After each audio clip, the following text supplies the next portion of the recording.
کہ پہلی جو آیات تھی نا اس میں اس کی دنیا کی سزا تھی، اور یہاں پہ اللہ سبحانہ تعالیٰ نے اس کی آخرت کی سزا بیان کی ہے کہ اللہ سبحانہ تعالیٰ نے زندگی میں بتا دیا کہ اس کا کوئی مال، کیونکہ اسی پہ وہ فخر کرتا تھا نا، تو اس کا کوئی مال اس کے کام نہیں آئے گا، اور وہ کیسی موت مرے گا۔ جو کسب ہے، کسب کے اندر اس کا مال،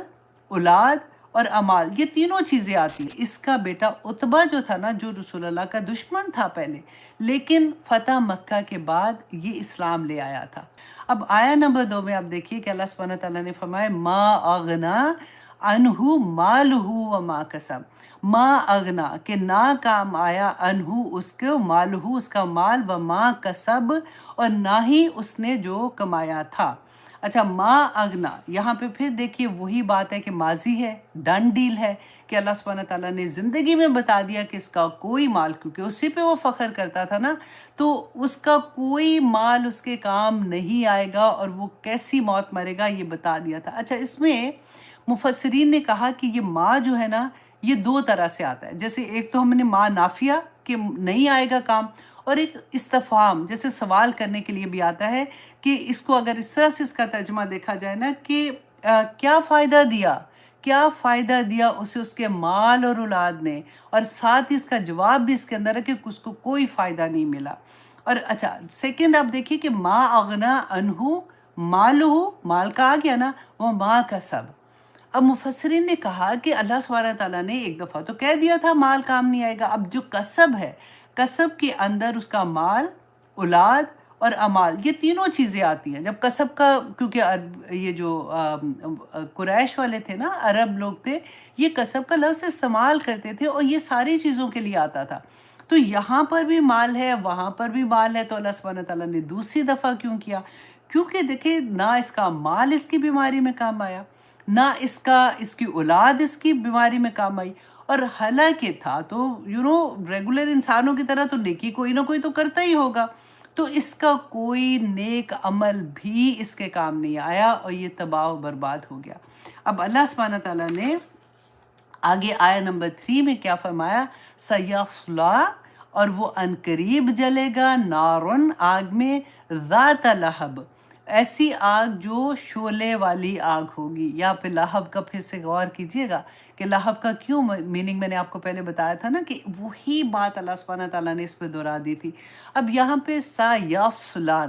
یہاں پہ فعل مضارع آیا ہے، مضارع مین فیوچر کا فعل آیا نا، جو مضارع ہوتا ہے نا اس میں پریزنٹ اور فیوچر دونوں ہوتے ہیں۔ تو یہاں پہ مفسرین نے کہا کہ پہلی جو آیات تھی نا اس میں اس کی دنیا کی سزا تھی، اور یہاں پہ اللہ سبحانہ تعالیٰ نے اس کی آخرت کی سزا بیان کی ہے کہ کس طرح سے اس کو آگ میں، جیسے ہی آخرت آئے گی، اللہ سبحانہ تعالیٰ کے نزدیک تو ٹائم بانڈ نہیں ہے نا کہ the moment آخرت کا ٹائم اس کا آئے گا تو یہ آگ میں پھینک دیا جائے گا۔ اچھا، ذات لہب، شعلے والا، تو اس کے بارے میں بھی وہی تھا کہ اللہ سبحانہ تعالیٰ نے وہی شعلے جو اس کی خوبصورتی کے تھے اس کو دوزخ میں پھینکنے کے لیے، جس آگ میں جلے گا اس کے لیے استعمال کیے۔ اچھا، اب یہاں پہ ایک اور بات میں آپ کو بتاتی ہوں کہ دیکھیں اس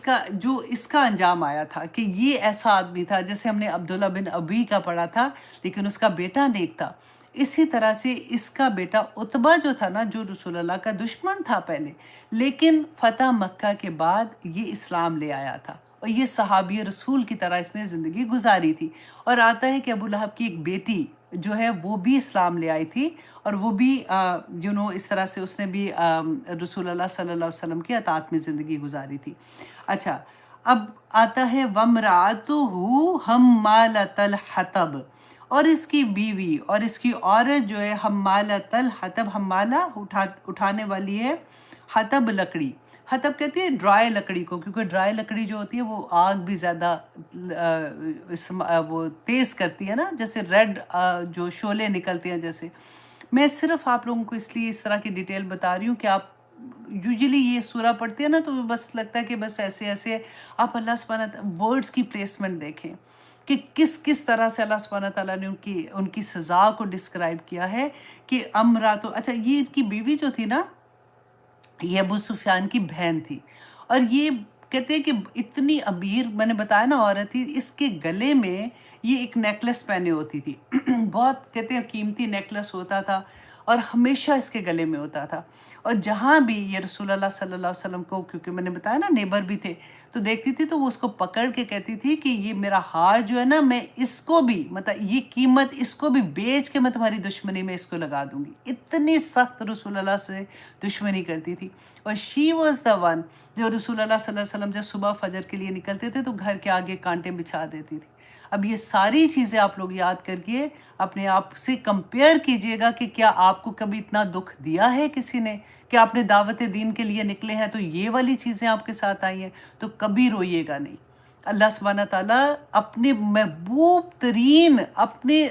جن کو اللہ سبحانہ تعالیٰ نے حبیب کہا ہے، ان کے ساتھ دیکھیں کیا کچھ نہیں ہو رہا، اور ان کے صبر کو اللہ سبحانہ تعالیٰ میں دکھا رہے ہیں کہ دنیا میں جب اپنے دکھ دیں گے، وہ بے شک دین کے معاملے میں دکھ دے رہے ہیں یا آپ کو ویسے کسی معاملے میں دکھ دے رہے ہیں، تو آپ نے سمجھنا کیا ہے کہ ہم نے صبر کیسے کرنا ہے، ہم نے اللہ کا بندہ کیسے بننا ہے۔ اور اب یہاں پہ ہم دیکھیں گے کہ ایک اور بات تھی کہ حمالۃ الحطب۔ ایک اور بات مفسرین نے بہت پیاری بتائی کہ حمالۃ، تا کے اوپر زبر ہے نا، تو وہ کہتے ہیں زبر جو منصوب حالت ہوتی ہے نا، یہ اکثر قرآن پاک میں جب استعمال ہوتی ہے جہاں پہ اللہ کا غصہ ظاہر ہوتا ہے، اور اس لیے کیونکہ یہ کانٹے بچھاتی تھی، رسول اللہ کو تنگ کرتی تھی، تو اس لیے یہاں پہ نصب حالت میں لے کے آئے ہیں۔ دوسرا یہ تھا کہ یہ فتح جو ہے یہ حال کو ظاہر کرتی ہے، کہ وہ اس حال میں یہ اس کا حال ہوگا کہ وہ اپنے ہسبینڈ کے لیے قیامت کے دن، دنیا میں اس کی مدد کرتی تھی نا، ابو لہب جو تھے وہ رسول اللہ صلی اللہ علیہ وسلم سے اگر دشمنی کرے تو بیوی بھی کسی صورت کم نہیں تھی، ان میں آپس میں بہت وہ تھا جو کہتے ہیں نا اتحاد ہوتا ہے، کہ وہ تھا کہ دشمنی میں دونوں برابر تھے۔ تو دنیا میں جیسے وہ مدد کرتی تھی نا، آخرت میں یہی اپنے خاوند کے لیے اور اپنے لیے لکڑیاں اپنی آگ خود سلگانے کے لیے لے کے آئے گی، اور اسی آگ میں ان کو جلایا جائے گا۔